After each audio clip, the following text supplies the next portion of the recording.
Hear a conversation. First, you have some time to look at questions 1 to 7.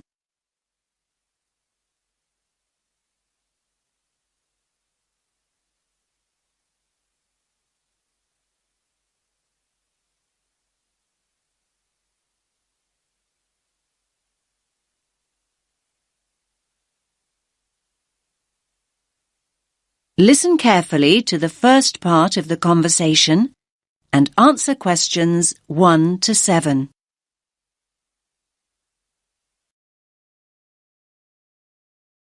Rita speaking. What should I do for you? Oh, hi. I'd like to order some stationery. Could I know your name? Jackson Paris. Right. Can I just confirm your account number and the name of your company, Jackson? Sure.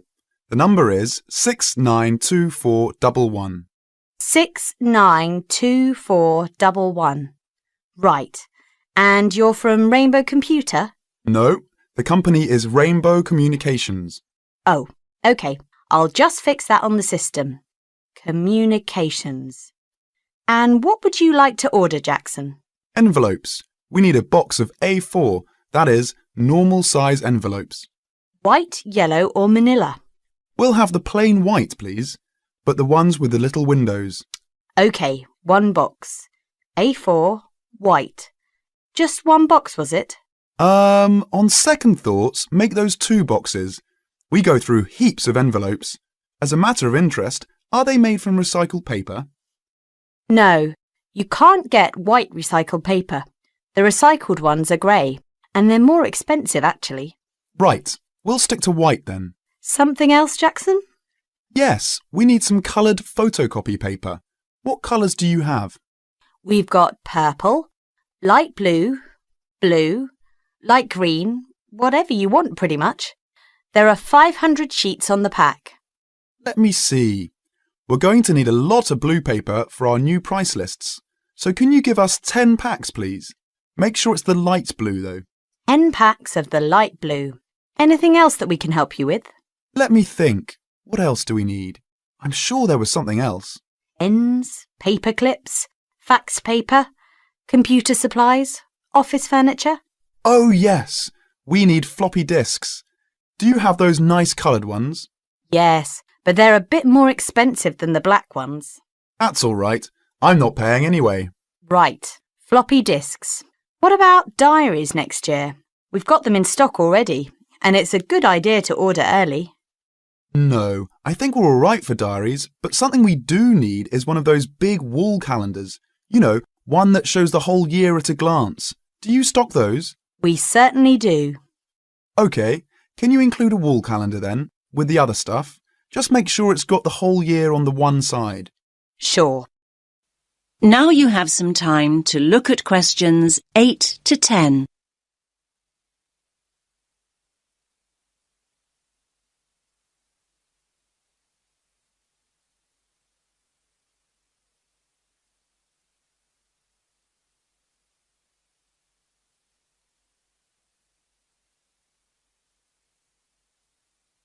Now listen to the next part of the conversation and answer questions 8 to 10.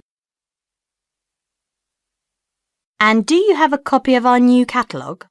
No, I don't. But would you send one? Yes, I'll pop one in with the order. You'll find it a lot easier to remember what you need if you have our catalogue in front of you next time. Yes, good idea. And when can you deliver this? Should be with you tomorrow morning. Can you make sure that it's not after 11:30 a.m? Because we have to go out at 12. There's only myself here on Fridays. Fine. I'll make a note in the delivery docket that they should deliver before 11:30. Thanks very much. Thanks.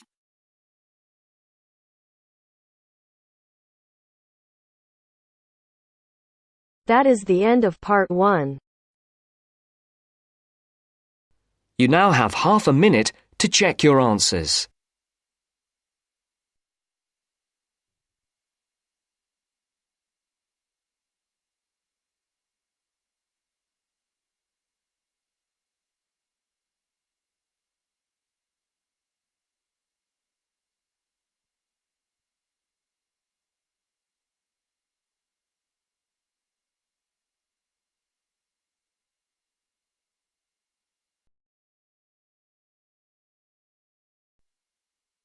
Now turns to part 2.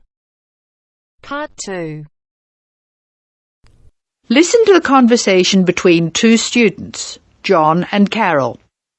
They have a list of the names of authors whose books have been given to the library. They have to classify the authors as writers of cookery, sports or travel books.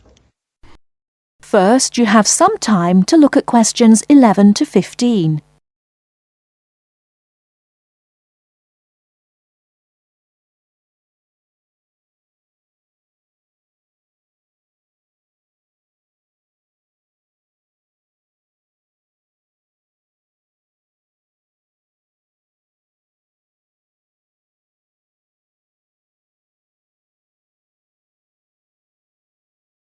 Now, listen carefully and answer questions 11 to 15.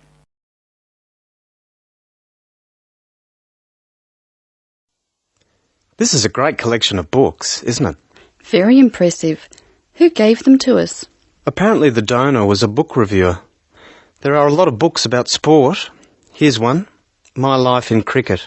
Well, that's certainly sports. Who's the author? Peter Adams. He also wrote Journeys Through Spain. Did he? Peter Adams writes books on both sports and travel, so S.T. is written against his name. Now we shall begin. You should answer the questions as you listen because you will not hear the recording a second time. Now listen carefully and answer questions 1 to 8. This is a great collection of books, isn't it?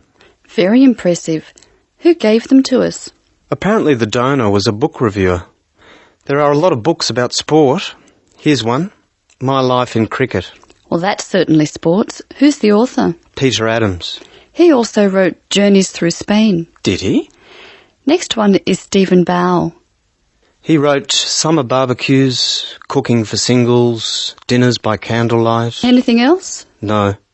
Do you have anything by Pam Campbell? Wanderings in Greece, My Life in Russia, Travels in the Amazon, and Pam Campbell's Guide to a Successful Trip. Sounds like she got around. My next one is C. Ketzik. He has a list of books about football, the World Cup, Heroes of the World Cup, Playing with the Round Ball, Soccer for Everyone. That's enough. He was a one-topic writer. Ari Hussein, however, wrote about cooking and travel.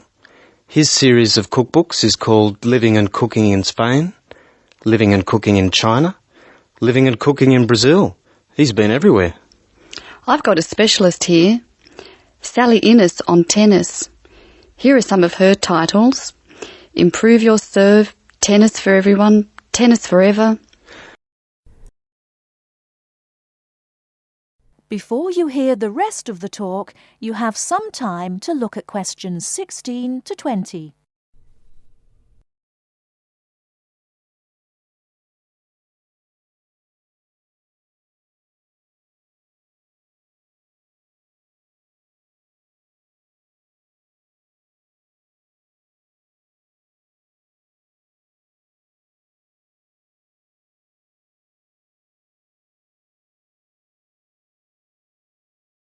Now listen and answer questions 16 to 20.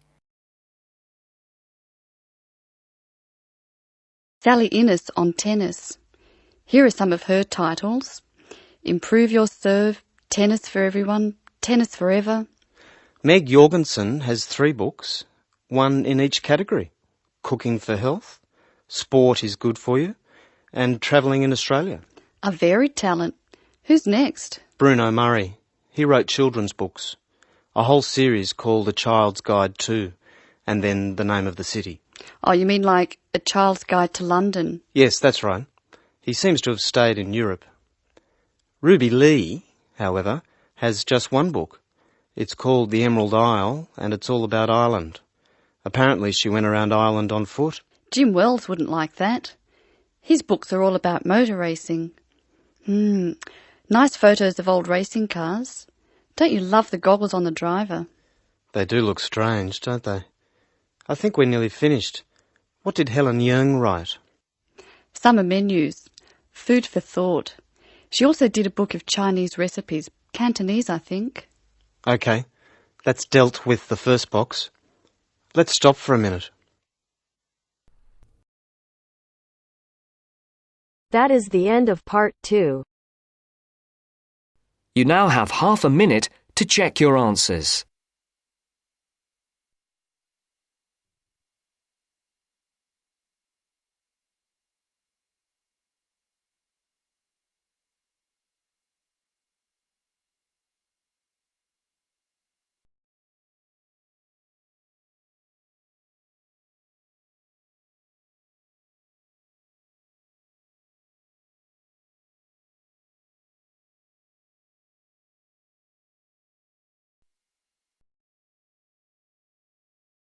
Now turns to part 3. Part 3. First, you have some time to look at questions 21 to 26.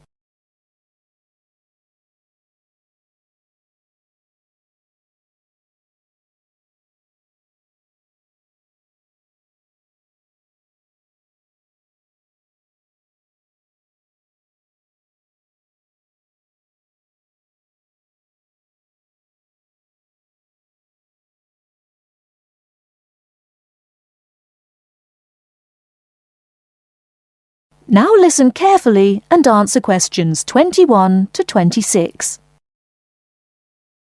Hello, my name is Emiliano. I am a student here and I'd like to rent a house for 6 months. OK, well you've come to the right place. We specialise in short-term rental. First of all, I would like to get a few details from you. Can you give me your full name, please? Yes, it is Emiliano Nespla. And can you tell me your present address, please? Yes, it's 17 Middleway, Penrose. I'm living with a homestay family at the moment. That's great. Now, do you have any identification with you? Oh, and we will need a reference from someone who knows you here. Maybe your homestay family. Yes, okay. Here's my passport and a card from my language school. My referees can be Mrs. Alice Thompson. She's my homestay mother and she wouldn't mind, I'm sure. You can contact her at the same address as me, of course. OK. If we need to contact you, should we leave a message with your homestay? No, you can speak to me directly. My cell phone number is 021 548 3534. Great. Now, do you have a bank account? You will need to pay your rent by direct debit. You know, it will come out of your account automatically every month. Okay, I don't have my bank account details with me now, but I can get them and bring them back later today. That's fine. Now, can you tell me what kind of house you are looking for? Do you want to rent by yourself? No, I'm looking for a 3-bedroom house. I want to rent with my 2 friends. I will bring them in to see you later today. Okay. And what areas are you interested in renting in? Well, here's a map. Can you see my school? I don't have a car, so I need to take some kind of public transport to school and I don't want to travel for more than 30 minutes each way. Do you think you have anything which is suitable? Yes, we do. Here is a list of available properties. I'll highlight the ones that could be of interest to you. Look at the map and go and have a look at the houses with your friends. Do you have a friend with a car? Yes, I do. Good. So go and look outside the houses. It will give you an idea of what the area is like. But remember, don't go into the garden or knock on the door. If you want to go in and have a look, let me know and we can arrange an appointment. Okay, can you give me an idea of price? Yes. If you look at the list, you can see the weekly rent written next to the house address. Oh yes, I can see it now. Do I need to pay anything else? Yes, you need to pay a deposit which you will get back when you move out, and you have to pay a non-refundable agent fee which is equivalent to 1 week's rent. You will have to pay your bills when they come in every month too, of course. Okay, well, thank you very much for your help. What time should I come back with my friends and my bank details? How about 2:30 this afternoon? That sounds good. Thank you for your help. I'll see you later. Thanks for coming in. Goodbye.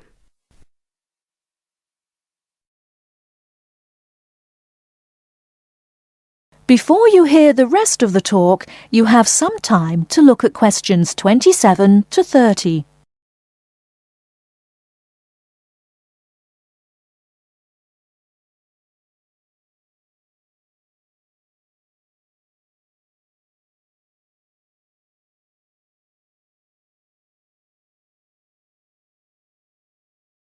Now listen and answer questions 27 to 30.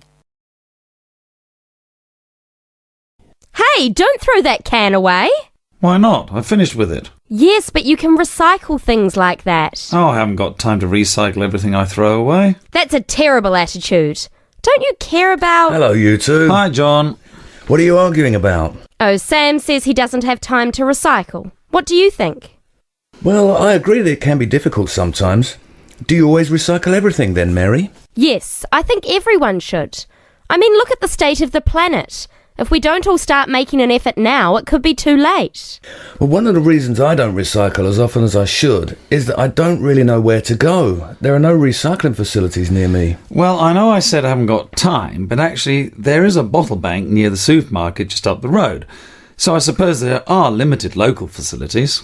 So you can do your recycling outside the supermarket? Yes, but like I said, only limited. It's only a bottle bank. Well, I don't have a car, so it's very difficult for me, but I still do it.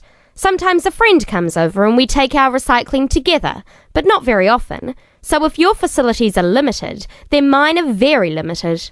Well, I suppose if you go to all that trouble, I might make more of an effort. Good. If it was up to me, I'd encourage more people to recycle. How? Well, how about some kind of incentive? A reward for anyone who makes an effort to recycle? That's a good idea. But if you think everyone should recycle, then why not penalise those who don't recycle instead of giving something to people that do? If there was a fine for anyone caught throwing recyclable materials in the rubbish, people would take more notice. Well, now you're going too far. Do you really want anyone going through your rubbish just to check if you're following the rules? No, I don't think fines are a good idea. Well, I think we should be doing something. Anyway, I have to go. I've got my social science class next. See you later. Yeah, see you later. Bye.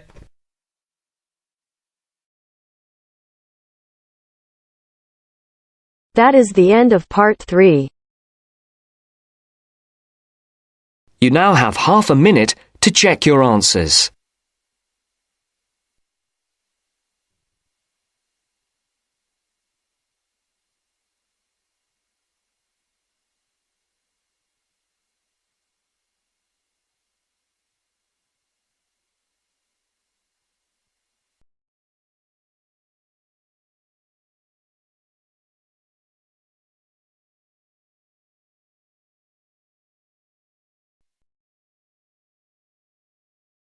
Now turns to part 4. Part 4. You will hear a talk about developments in public transport in large cities. First, you have some time to look at questions 31 to 40.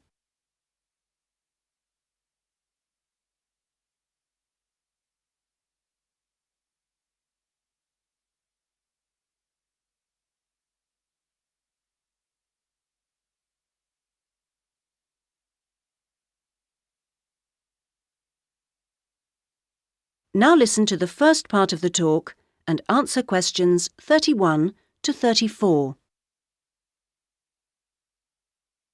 That big cities around the world are getting bigger is a clear trend. This situation is going to make the issue of transport increasingly important. Cities cannot work if their people and their visitors cannot move around. This means that public transport is vital to the success of cities. And yet, private car ownership is increasing all the time. Can these two facts be contained in the same reality? Isn't the car slowly but surely strangling the city? But we must acknowledge it does have genuine benefits. Having said that, the fact that car owners can escape to the mountains is of little relevance to the issue of daily city life, in which we need to do things like ferry heavy shopping and luggage around, something the car, of course, is invaluable for. But the so-called family car is rarely occupied by a family, just a single driver taking up a lot of road space. It's not only the car that clogs up our roads, of course. Trucks are heavy, noisy and smelly intruders. But it's hard to persuade companies to opt for rail freight rather than road. They argue that it is cheaper and more flexible, And trucks are undoubtedly able to go when you want, where you want. The cost claim is false, however. Truck companies don't hold themselves responsible for the environmental costs they incur, nor are they keen to calculate the time spent on repairs or delays. So, this is our first challenge, the sheer volume of traffic. If we compare 3 developed and urbanised countries, we can see interesting differences. The UK, for example, has just over 20 million cars, 1 for every 3 people approximately, and nearly 3 million buses and trucks. These figures sound very high, but in fact the Netherlands, although only a little over a quarter the population, has more vehicles per head of population. Meanwhile, Germany, bigger than both other countries put together, actually outstrips either in terms of vehicles per head of population. Now, there is no correlation between these figures and the percentages of journeys made on public transport. This means that the route to better public transport use is not abolishing the car, but rather making public transport better. Not surprisingly, where people can choose, they choose the thing they prefer, not the thing they don't. How do people judge public transport?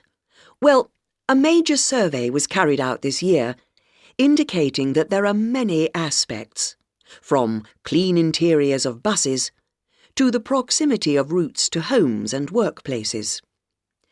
Fare prices is a complex issue and needs to be accounted with car costs. What people seem to find most frustrating is scheduling. If the route doesn't pass their departure point when it suits them, they'll drive instead. The issue of personal safety seems to have reduced in urgency with better lighting at stops and CCTV. Now, various measures are being taken in a number of major cities, all designed to increase the appeal of public transport and thus to persuade car users to leave their cars behind and free up the city's roads. Among these is bringing in smart cards. These are purchased in advance and mean passengers spend less time waiting to buy tickets and board buses and trains, particularly when switching across transport modes within the same journey. Another initiative is the use of computers in managing scheduling with greater efficiency. But such logistical measures are not sufficient in themselves, and indeed the benefits that they bring are often less apparent to passengers than to transport managers. From the passenger's point of view, the fact that buses are becoming more comfortable is significant, because it brings them more in line with the car. Delays and diversions are, of course, deeply irritating for passengers. Even if these can't be eliminated, ensuring that passengers have more detailed information available to them will help to reduce their sense of stress.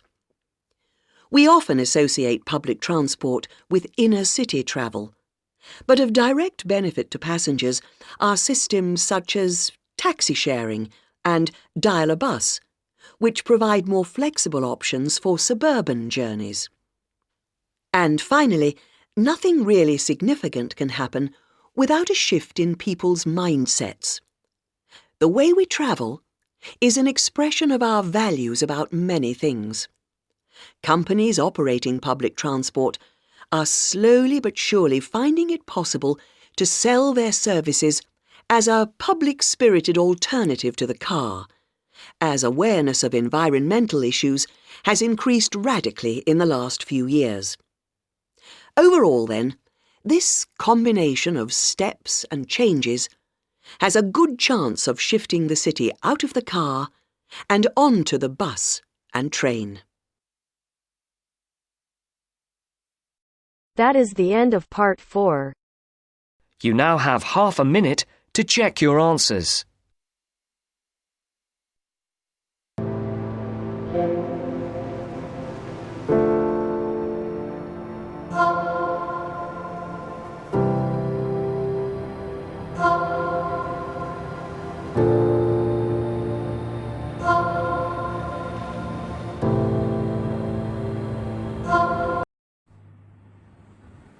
Hello everyone, welcome to TMR Stream. I'm RP and you are watching the Ielts Listening Test channel.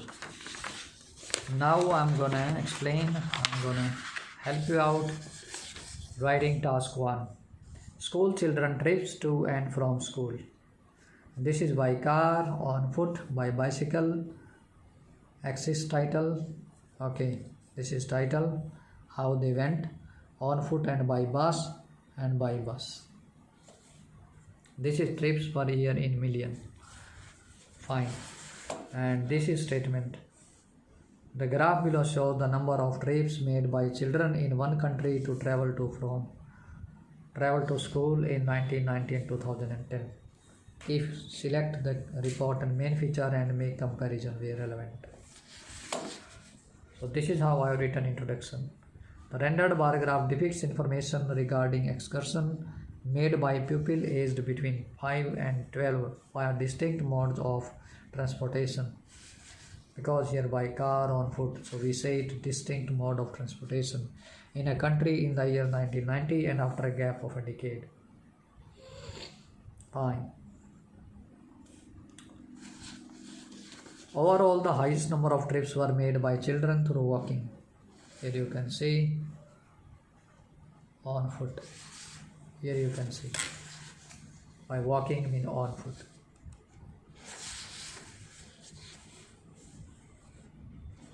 Whereas after a decade, car were most preferred. After a decade, you can see car.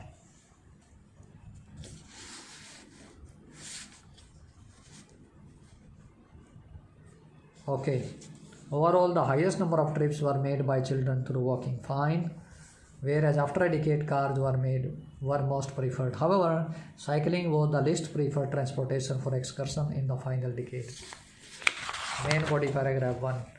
It can easily be seen that in the year 1990, children attempted their trips by walking, accounted for more than 12 million trips per year. Interestingly, commuting by cycling and bus transport were almost similar. That was 6 million and marginally less than 6 million trips. Cars were least used by students, witnessing just above 4 million trips. And finally, turning toward the year 2010, cars which were in least use in first decade were used more than any other vehicle. Walking scored second position with 6 million tours.